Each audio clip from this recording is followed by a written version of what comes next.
Hello, hello, and welcome to the Law Firm Blueprint. I'm one of your hosts, Jay Ruane, and that man over there, Seth Price.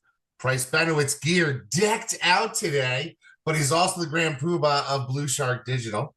And it's been a while since we've been together, Seth. So how's your last couple of weeks been? I miss you, Jay. It's like the life is not complete, and it was great. Came off vacation, great family week in Aruba, but John Fisher's mastermind last week, awesome. Oh, I know. I'm we so missed you. upset I that I know, had to miss and you. you'll tell us where you were, which was good excused absence. But what was really cool was the traction this show has gotten. The number of people that I hear that are regularly downloading, getting stuff out of it. Every once in a while, it's a little weird because direct competitors are doing it, which I take as a huge compliment, and just fascinating. So great time at Fisher's Mastermind. John Knoxhazel came in and knocked it out of the park with his daughter Kate, who's the heir apparent rising star there. But great to get back with the lawman and Gary Christmas and a bunch of other sort of stalwarts as well as a lot of other guys. And John, of course, outdid himself. Joe Stonecrab for dinner and a beautiful. This was one of the things. He spends money on these things, and one of the things he did was he got a huge, beautiful conference facility, not a hotel ballroom, and it was spectacular. Views over the city of DC that were really to die for, but it really showed you environment. We talk a lot about cutting back on overhead and space, but putting people in the same space with amenities. There was something about it that really jammed, and that was really special. This isn't something that we had planned on talking about, but it's something that came up in something that you just said about people choose to cut back, but maybe that isn't necessarily the right thing to do. And I read an article, it was sent to me by a friend that was published yesterday on CNBC.com. And it was all about where big brands like Walmart, Amazon, and Target are actually investing right now. If you look of the top 500 companies reported their quarterly earnings recently, and when they did, at least half of them mentioned the word recession in their quarterly earnings, that they're gearing up for a recession, they're planning for a recession, that they're anticipating recession. But notwithstanding that, a lot of these big players are choosing strategic investments and not necessarily pulling back. They may be pulling back on some things. They may not be hiring as quickly, figuring they'll squeeze more out of their current, but they're investing a lot in technology and they're investing a lot in branding because they want to be able to weather any upcoming recession and come out even stronger on the back end. And if you look statistically at the brands that invested in 2008, 2009, 2010, they sort of trampolined and got out of that recession faster and built their brand even stronger. So that leads me to the question: if your law firm is going to invest in something over the next 6 months, year, that you haven't already done, what are you putting extra money into right now? Well, this dovetails something we're going to talk about later, but look, making sure you have a pipeline of cases depending on what type of firm you have, but LSA is performing well. Things that we saw at Blue Shark, for people that may have gone all virtual during COVID, we actually went back to a clubhouse. So it sort of answers part of this and part of the other question I sort of started with, which is, what do you need for your team to get through this, right? Meaning people, this is not purely a recession question, but people don't necessarily want to be working at home fully. People are also questioning, business owners around the table are questioning, can you get true performance long-term out of people at home? And can you train people up? Again, I'm dovetailing. The ADHD is coming in full force. But the idea is, if you're planning on training people and you're all virtual, is that the easiest way to bring people up to speed, mentor, especially junior attorneys? We talk about 1 through 3 versus 4 through 6 years. So other things that can be done. What are your thoughts? So this is interesting because this is something that we just did. We actually decided to invest a little deeper in a higher level paralegal than the legal assistance we normally have done. But we still needed to get her trained in our systems, our software. And she came from an environment that didn't have Slack, they didn't have any sort of instant messaging. So what we did in this situation, she's actually going to be 3 days in, 2 days out. How does that, I mean, just throw it back at you. How does that recession proof you? Well, because we're going to be able to move. She's got some civil rights experience, and we're going to be able to move on these files a little faster and a little more solidly. Whereas before, it was being done by somebody who had other tasks on their plate, and this is somebody who's going to be able to devote 30 hours a week to this practice area that is growing for us. Right. So translating, you're moving into areas that are more recession proof, adding staff for it. Exactly. Yeah, that's okay. That's the easy thing. So what we did in this situation, where normally, this would have been a person who was in the last 2 years would have been brought on and trained remotely. We actually decided, you know what, we're going to fly up our senior person. She's going to come in for a week. And she actually sat side by side and helped with the training for our systems and our technology and that type of thing. And that was great because it actually built some camaraderie between the two of them, which was nice. It brought the office together. We did some lunches and that type of thing when this person who works remotely was in town. And I thought that was a great thing that we can do. So the opportunity existed for us to actually get people who otherwise might be remote in person and use that as a springboard to be able to develop deeper relationships. And I think that's something that when you're onboarding, you should consider how you are going to create that culture, because a person sitting alone at their desk at home, it's a little tough to buy into the culture unless your entire culture is based on, Slack messages. But there's a lot of stuff that goes on in the office, or did go on in the office, that you can try to replicate, but you got to know what those things are. Funny you say this. I'm not rooting for a recession in any way, shape, or form, but I go back to when I was scaling the firm, 08, 09, 10.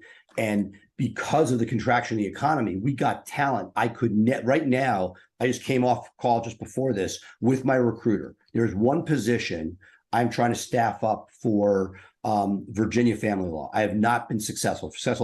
And I just basically said, I want 50 recruiters at 25 cents on the dollar. Like, we need to pay more than everybody else. And what will it cost to get a viable player in that space? And I feel like the good thing, if there is a good thing about recession, would be, yes, your revenue is going to have issues, but as other areas of law are hit, us consumer-facing people are still getting arrested for all these things. There may be pressure on pricing, right? And right. Et cetera. But we will have that opportunity. Something I've been giving a lot of thought to along these lines, and I'd love to throw this out here today, is at what point in scale, and I'm further scale than a lot of our listeners, but at what point should we be doing internal training? You talked about on a prior podcast about getting junior lawyers and training them up. And I've sort of, no. I was get somebody third year already knows what they're doing. The problem is we're not getting that talent. You talked about law schools shrinking, et cetera. So look, the Blue Shark model, because I was sick and tired of looking at people 6 figures with no meaningful SEO knowledge coming to the table. Everybody's trained, not everybody, but most people are trained from within, except for with few exceptions. And just like the big firms have their summer programs that train up, Cravath back in the day had no laterals, only up. So my question, and it came from a speaker who zoomed in at the John Fisher one, Rob Levine, powerhouse out of New England, Rhode Island specifically and beyond, was talking about he has a 4-month training program for paralegals in his shop. And all of a sudden the light bulb went off for me. Now, look, I'm pretty advanced, and we aren't anywhere near a 4-month program. That would require resources, a separate person for training. Yeah. And again, most people here don't have the need for that. But when I told you before how I was pro-forming and didn't pull the trigger on that Black Orchid staffing concept, the idea that we could take people, which would theoretically open this up nationwide, internationally, if done right, that with the right training, we would be able to weather the lack of talent. Right. And again, as recession coming, maybe I could just wait and we'll have more people looking for jobs in a few days. But, the idea that's banking on something that may never happen. Right. But the idea is understanding that no person can afford this, right? To have a 4-month training program or isn't set up for it. If I said, Jay, your people are going to have 4 months of training, you're like, yeah, that's great. And 2 weeks later, they're on the floor doing something because you're strapped. How do we, as mid-level firms, we have small to mid-level firms listening to this, how do we bridge that gap? Because what Rob is doing is genius, right? What is the cost of somebody for 4 months compared to a recruiter? If you're paying a person and you don't have to pay top dollars, they don't know what they're doing already. You bring somebody in 45,000. So for a third of the year, you're talking about $15,000 plus training, plus other stuff. But if you are able to get somebody high performing in that time, again, train them and they might leave, don't train them, might stay. But is this something that there's a bigger piece there for all of us that we need to invest more than the 24 hours of training, if we're lucky, that goes into somebody before they're hitting the floor? This is a really interesting point. And, for us, we've developed some training programs. They're not 4 months long, but, if you come in as a receptionist, you get 5 days of training, and it starts with you listening and it ends with you on the 5th day, being observed. And there's tests along that. We have written tests, we have quizzes, we have fake calls that come in, we have the whole thing. And then for legal assistant, it's probably about 3 weeks of training with more hands-on stuff. Paralegal, we've never really done that. Lawyers, we kind of, it's funny with lawyers, we always hired out of law schools and we did a little bit of training. Once a week or twice a week, we would have some sessions, 1 or 2 hours, where a lawyer would present on a topic, and we have a full CLE library that we have on our wiki, but we haven't had, because we've needed the bodies to go to court. We couldn't really keep them without. What I think would be amazing would be if somebody in the legal space, Seth, Price, developed something like Masterclass, where you could actually sit down and train people generally on the topics of what personal injury is, what words, what the lexicon of criminal defense is. And we could subscribe to that and put our people and say, okay, take these master classes, take these quizzes, and get somebody trained up. Because imagine finding a really talented lawyer in Venezuela who's bilingual or trilingual, and can't find law-related jobs in wherever they are, but they want to take these master classes, get up to speed, and become a kick-ass paralegal in the United States remotely. Right. And what was really interesting about Rob, who's a force of nature and a genius, he's had an offshore lean group for a long time in the PI space, and now he's placing people. He's shifting to heavy international for himself. A thing that I've never been able to get to. Again, I looked at it, but what he's doing and not talking about in theory, he's actually putting forth for his team is they're doing U.S. training. What are the branches of government? Who are the sports teams? Yeah. What making sure that they bridge as many gaps as possible to get people up to speed so that when they're conversing, it gives you the opportunity. So it's there. He's doing a double dose of both cultural training as well as substantive training.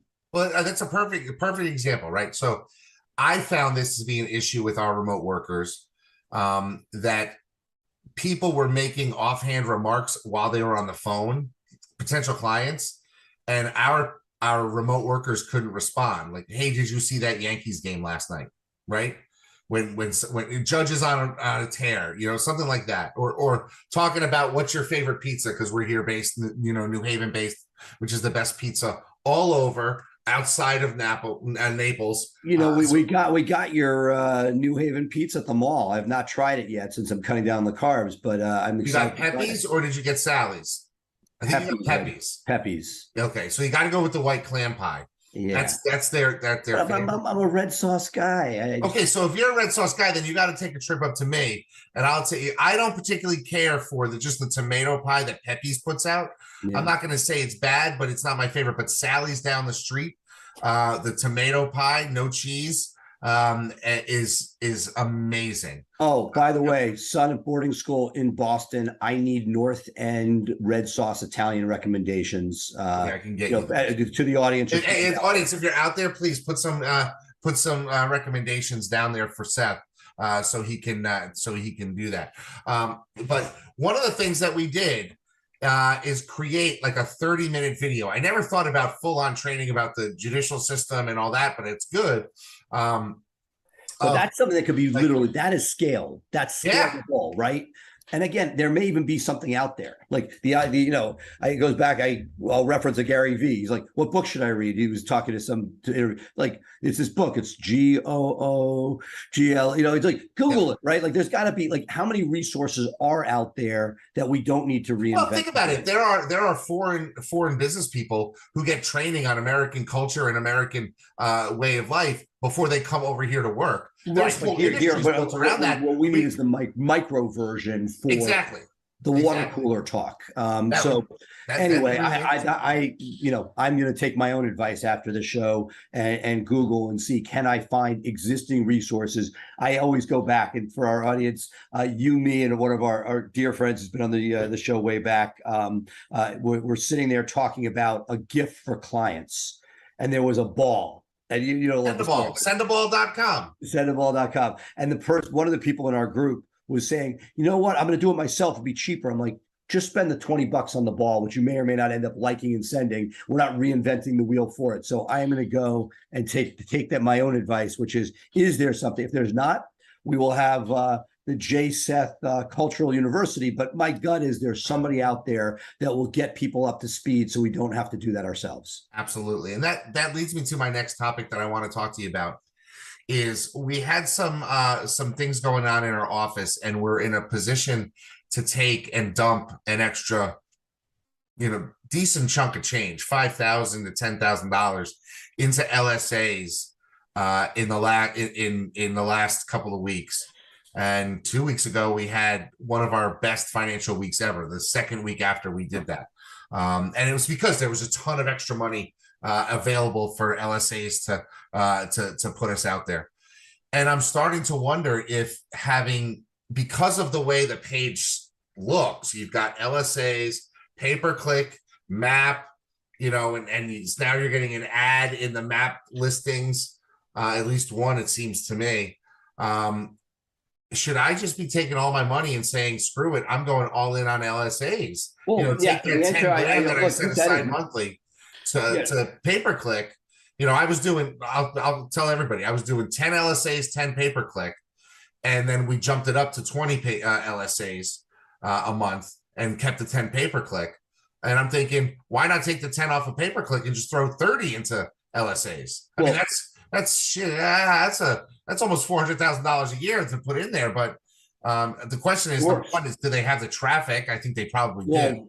Ding, ding, ding, ding. So look, let's divide this question. Okay. Those of us on the plaintiff side, it's whatever you can get in, right? You're putting $1 million as your ideal spend. Well, yeah, I mean, I want to preface this, Seth, because in LSAs in criminal defense in my state, I've got 5 competitors. And me and my partner occupy 2 of the spots that pop normally, whereas there's 83 PI people in LSAs that pop in my state. So in that respect, my competition is much lower on the LSAs, probably because they cost more money, and I also have a less savvy sort of competition when it comes to what's available online, I think. Right. So these are the factors. The answer is yes. Love it. Pushing money.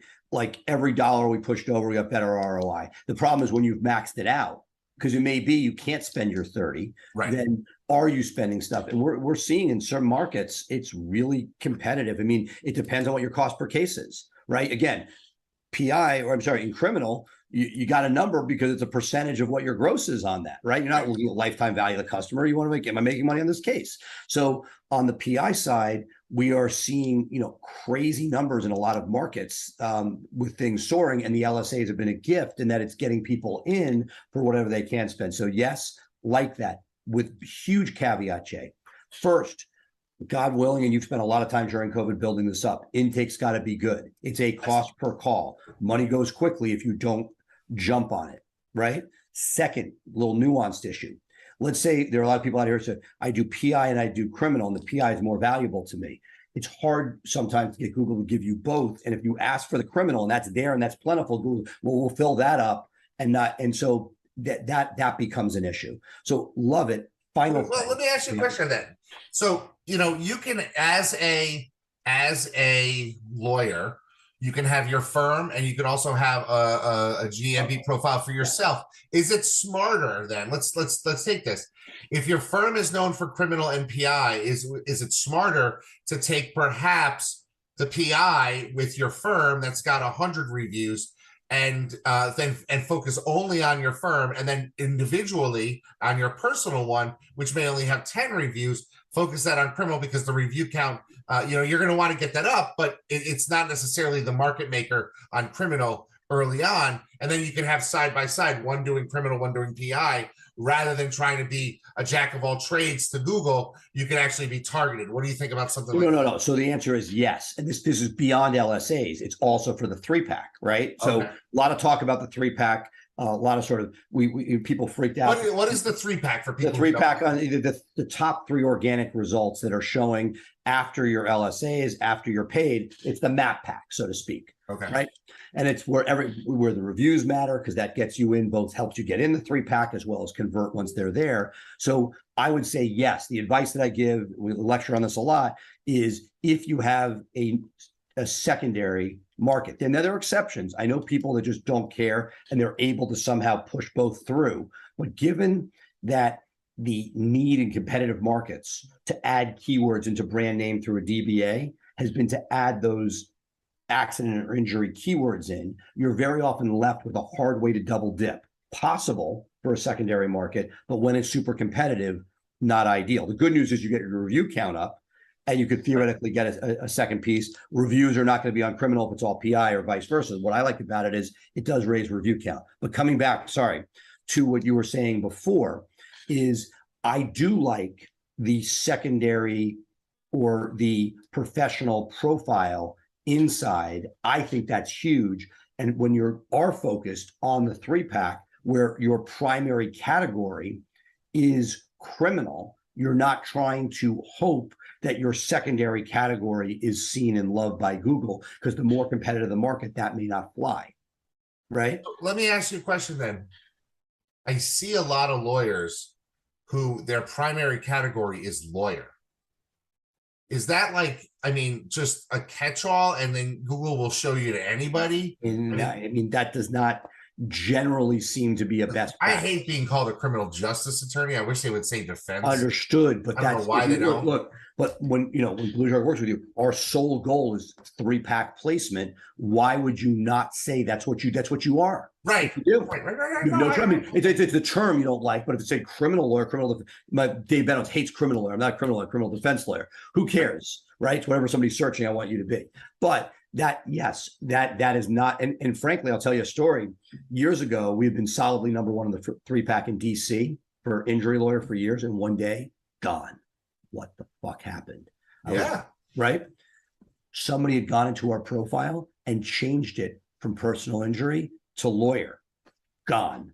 So in a competitive market, can't do that. So if somebody's doing that, unless you're just a what do they call it, like anybody in the door law person, anybody playing seriously shouldn't have that as their top level. It's funny. Speaking about anything, I was just at a conference this weekend for the Texas Criminal Defense Lawyers and DUI Defense Lawyers Association, and it really showed me that niching down is the way to go in any practice, because our firm picked up a referral this weekend. Somebody literally was like, "Hey, I just got a potential new client, but they live in this state. Who lives in Connecticut?" And I raised my hand, and they said, "Okay, here's the contact information." I passed it along to my intake people, and they closed the client for me attending a seminar. And I mean, that's happened to me multiple times. And that's how you built your firm, to be fair. You are known nationally as the Connecticut DUI guy. Right. And hopefully, look, the nice thing is, I think you've shown, hey, you can have other areas that you do and make money locally, but nationally, good and bad, right? Right. You're not known to bring in the catastrophic case nationwide, but everybody in the country that is in the criminal DUI circle has you at the top of the list. Yeah, my name will come up in the conversation. I think that's part of the thing, is that, and one of the things that I realized is that I built that by attending both regional and national seminars in my niche, by getting out there and speaking. And that's something that I think a lot of lawyers don't take the opportunity to. But it's not just getting up and speaking. It's being a good public speaker, which it's not easy to do unless you take time and you do some research and you talk about and you watch videos by Nancy Duarte and you watch the best speakers at seminars and see what they did. I gotta tell you, I watched a lawyer from South Carolina named Sean Kent speak at this conference. And he's not a DUI lawyer. He does DUI cases, but he does high level criminal stuff. And I got to tell you right now, he would get all my referrals going forward. Anything comes up. And I know you got to practice there. You're going to have to worry about this guy who's building it because he is as dynamic as they come. He's not in Charleston, thank God for that. But he is as dynamic as they come as a public speaker. He's a young African-American guy. And I got to tell you, boy, oh boy, he took this place by storm and people are going to be talking about him for years to come. I will always remember him based on this. Based on his presentation. So, well, I'll give you, look, that's great. And I'm not saying, like, yes, obviously amazing, but I would credit not your public speaking, good or bad aside. I would say it's because you're there answering questions, you're part of the mix, and that you give back. So yes, doing a speech. I remember, I've heard a few different lawyers, one PI lawyer from North Carolina who gave one of the best speeches I've ever heard early in my career about how you lay out a firm and all that. He was at 100 people way before I was, and it was at a different level than I've even heard since. That said, I would say that, look, not everybody's going to be the best speaker from stage, but being there, being on the list, answering thoughtfully, and as when somebody says, who's the guy in New Jersey for trusted estates, and we pass to Russ, we're not getting a piece of action on that, but you're part of that conversation, and people see you as. So to me, like, yes, if you're an amazing speaker, you get yourself to be an amazing speaker, awesome. But there are many, many ways you can be part of the mix and touch a ton of people, even without being that, diamond in the rough speaker. Well, that's the thing. I mean, you talk about it early on in some of our prior shows about, do what you love, right? And I think there are people that are lawyers that would love to get up and give presentations, but the way you got to do it is you got to suggest it to bar associations. You got to put yourself. No one's going to come and just select you unless you have a reason to be selected. So if you want to be top 40 under 40, call the magazine and ask them what's their criteria, because you want to make sure that you're in consideration. Stuff like that. But I'll take the flip side of this. If you want to speak, that is, people are looking for content. They really are. Now, most people don't have an assistant that can go and hustle, but I guarantee you that if a young lawyer here sent 10 pitches with nothing to sell, just saying, I have a speech on X, Y, or Z, bless you, that they would be able to get 1, 2, 3 spots. Part of it in the old day was you had to get there. That's less so now. But if you've done this, if you find a niche on ethics, now, I'd also say, it is be careful what you wish for. I know you, over a 20-year period, have built a name in Connecticut DUI. Couple things. Not a lot of other people nationally raising their hand, right? It's not as competitive as PI or, if Ryan McKean says, I'm the guy from Connecticut, he's a rock star, but he's got a lot of competition who have done marquee stuff, people who just finished being AAJ president. There's a whole bunch of, so picking your niche, part of it's luck. When we were with, we're talking to John Knox Hazel, he put a lot of his numbers on the board, and it's shock and awe with the Mike Morris Law Firm, which is amazing. The case values in Michigan are astounding. I mean, so part of it is history is written by the victor, picking the right market. You stumbled into this through a downplay in federal law, with a whole bunch of personal stuff going on with dad.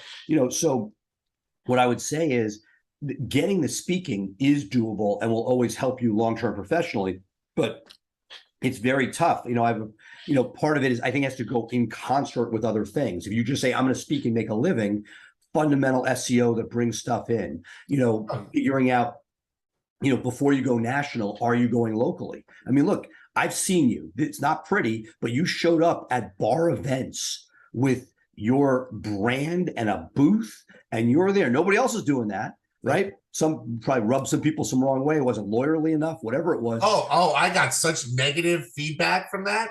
Right. But you know what? I still get referrals. I met you at that bar, at the Bar Association annual meeting 7 years ago. Right. You know? And we see that online. There are people that are doing different marketing techniques aimed to getting lawyers in. I don't love all of it. Some I like, some I don't like, but it is unbelievable how just touching people, and so what you're saying is find some way to touch many people in a meaningful way. Yes, basically that's the takeaway. It's put yourself out there. A lot of people want to just sit at their desk and wait for the phone to ring, but you got to be out there doing the things that make the phone ring in order for that to happen. I personally agree that if you don't take some actionable steps, whether it's SEO, whether it's giving speeches, whether it's going to Rotaries, and look, I'm an introvert. I get exhausted by talking to people, but I know it's also part of what I need to do in order to build and scale the firm that I want to, and so that's a thing I have to do. Well, Jay, I feel like we took it's been too long, but wow, this is just awesome. Yeah, this was good. It's good catching up with you. I really think I'm gonna sit down with my marketing team, relook at our LSAs and our pay-per-click, and try to see if we can identify value per client from those. Because if I can see that my LSAs are actually delivering us a higher spending client on the spend, and my revenue per client is actually up a percentage point, it's worth spending more on LSAs. If it's the other way around. But that's the caveat. I'll conclude with this. Yes, love the idea of experimenting, throwing more money to LSAs. Glad that is working. And look, if it works, just like spend some more and see what happens until the ROI drops. That said, word of caution to our audience, because I've seen this. If you are doing higher dollar work, like how many of these LSA calls are coming to Jay Ruane as the lawyer versus you're sort of like, yes, well, we're junior guy, do this at our lowest price point. I saw in trust and estates, and again, not enough for a statistically significant sample, but what I saw was the lower dollar trust and estates were coming through LSAs. And if you don't have a widget for that, it can be very expensive very quickly. Whereas if you're doing higher dollar trust and estates, having the reviews, having that cross percolate seem to work a lot better, because the person pushing the button at the top likely is not the savvier purchaser when it comes to fee for service. What's great about the DUI market, somewhere in between, right? People are freaked out even with money and without money. But when you drop down to a general criminal search, because there's only so much DUI, that is where those clicks at the top could be less rich. That said, the cost of a call, at least you're getting a freaking call, and theoretically you could dispute it if it's not a real call, compared to PPC, where, who knows when you're getting the call. It takes X number of clicks to get one call. That's the beauty of this intermediate step for as long as it's there. I want to tell you something that's going to blow your mind as we end this show. I was at this conference, and one of the things I like to do when I'm at conferences now to sort of pay it forward is I'll find, 2 or 3 young lawyers, either they're associates that have been sent there or they're solos who've hung a shingle, and I'll put them on scholarship for dinner, because other older lawyers took me under their wing and bought me a nice steak when I was on my trips 20 years ago. And I feel like it's the right thing to do, is to find a couple of young lawyers and take them out and buy them some drinks and some food and give them, a nice big meal. And I met a young lawyer. She's awesome. She is kicking ass. Very well educated in the DUI space, 29 years old. She's been a solo for 2.5 years. She has no website, all word of mouth. And we were talking about what you need to do next steps. And I'm just thinking to myself, wow, she's making it with no website. Imagine if she put a little bit of time and effort, because she's in a college town in Texas. If she put a little bit of effort, being 29, how much she could make. So I'm going to try to help her and get her into the criminal mastermind. So you're helping the lawyer, a childhood idol of ours, Munson, son, had one entity, has a new bar, no website. Unbelievable. With a catering hall. Oh my God. Blue Shark is now pro bono creating the tugboat website, because I'm just like, how can Munson's son not have a website for his establishment? It's amazing, but it's just proof that you can do a lot of things as long as you commit to it and you find a way to make it work. So that's going to do it for us this week here on the Law Firm Blueprint. Thank you so much for being with us.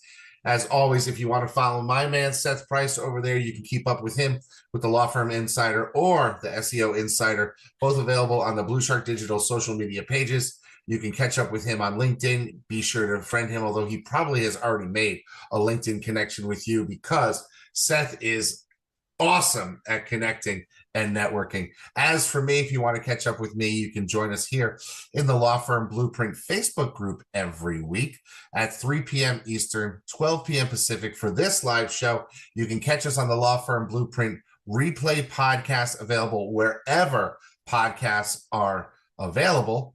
And you can always catch up with me through any of the social platforms or meet me in thecriminalmastermind.com. Seth, that's it for now. Any last words? No, have a great week, and can't. Giants are 1-0, Jets are 0-1. Sounds like the normal way to end. I'm so sorry, dude. I saw that score. Oh, I gotta tell you, our offensive line is horrible. I mean, if they put Zach Wilson back in with that offensive line, he's going to get destroyed. It's not even worth. I mean, the Giants won on a coin flip, but but the fact it just maybe Gary Vee will buy your Jets and turn them around. I think I think the problem is he wants to buy the Jets as his goal, but he doesn't necessarily want to own the Jets. But if he does, man, that would be, I'd be at every game if he does, just so I could possibly meet him. That's just the way it goes. Very good. All right. Bye for now, folks. Have a great one. We'll see you next time on the Law Firm Blueprint. Bye for now.